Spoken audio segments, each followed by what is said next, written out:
একবার উমর রাদিয়াল্লাহু আনহু রাতের অন্ধকারে, তার একটা স্বভাব ছিল, তিনি রাতের অন্ধকারে মানুষের কার কি প্রয়োজন এটা দেখার জন্য তিনি হেঁটে হেঁটে যাইতেন, মানুষের খোঁজখবর নিতেন। একবার তিনি গেছেন, গিয়ে দেখেন সমানে ধোঁয়া উঠতেছে, তো তিনি দাঁড়ায় দেখতেছেন, একটু পরে আবার ধোঁয়া উঠতেছে।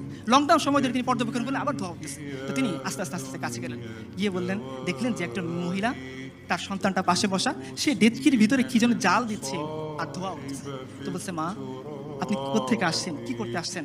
বলছে, দেখো খলিফা উমরের সাথে দেখা করতে আসছিলাম, এখন তো রাত হয়ে গেছে, তাবু খাটে সে কখন থেকে অপেক্ষা করতেছি, এই সন্তানটাকে চেষ্টা করতেছি একটু ঘুম পাড়াবো, কিন্তু আমার বুকে দুধ নাই, এই বাচ্চাটা ক্ষুধার যন্ত্রণায় কষ্ট পাচ্ছে, তো আমি একে সান্ত্বনা দেওয়ার জন্য একটা হাড়ির মধ্যে কয়েকটা পাথর নিয়ে জাল দিচ্ছি আর বলতেছি, দেখো বাবা রান্না হচ্ছে, তুমি একটু অপেক্ষা করো, রান্না হচ্ছে, তুমি একটু অপেক্ষা করো। এই দৃশ্য দেখে আমিরুল মুমিনিন উমর রাদিয়াল্লাহু আনহু বাচ্চা শিশুর মতো কাঁদতেছেন, দ্রুত আসছেন বাইতুল মাল থেকে, নিজে আটার বস্তা নিয়ে গেছেন। তার গোলাম বলতেছিল, হে আমিরুল মুমিনিন, আপনি তো আমাদের সবার আমির, আপনি আমার আকা, আমার মনিব, আমি আপনার গোলাম, বস্তা না আমার পিঠে দিবেন, আমি না আপনাকে নিয়ে যাব। উমর বলতেছেন, হে আমার গোলাম, যে বোঝা আল্লাহ আমাকে দিচ্ছেন সেই বোঝা কিয়ামতের দিন তুমি বইবা, বস্তা আমার কাঁধে তুলো। উমর রাদিয়াল্লাহু আনহু খলিফাতুল মুসলিমিন রাদিয়াল্লাহু আনহু, তিনি উটের ও আটার বস্তা পিঠে নিছেন, একটু তেল একটু ঘি হাতে নিছেন, কয়েক মাইল হেঁটে ওই নারীর কাছে গেছেন, গিয়ে তিনি নিজ হাতে আমিরুল মুমিনিন উমর ওই যে পাথরে দিয়ে গরম করা যে পানি, সেই পাথর সরিয়ে ওইখানে তিনি আটা দিছেন, আটা গুলছেন, নিজে রুটি বানাইছেন।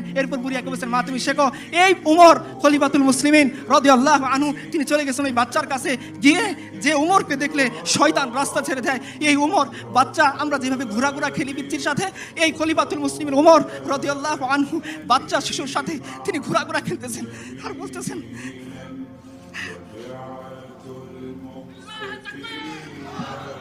উমর বলতেছেন যে এতক্ষণ তুমি বাচ্চাকে কাঁদাইছো, এখন হাসিতে হবে।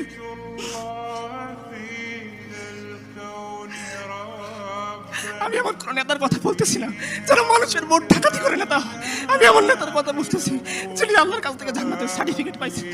উনি বলতেছেন যে ওমর, যতটুকু তুমি বাচ্চাকে খাওয়াইছো এখন তোমাকে হাসাইতে হবে।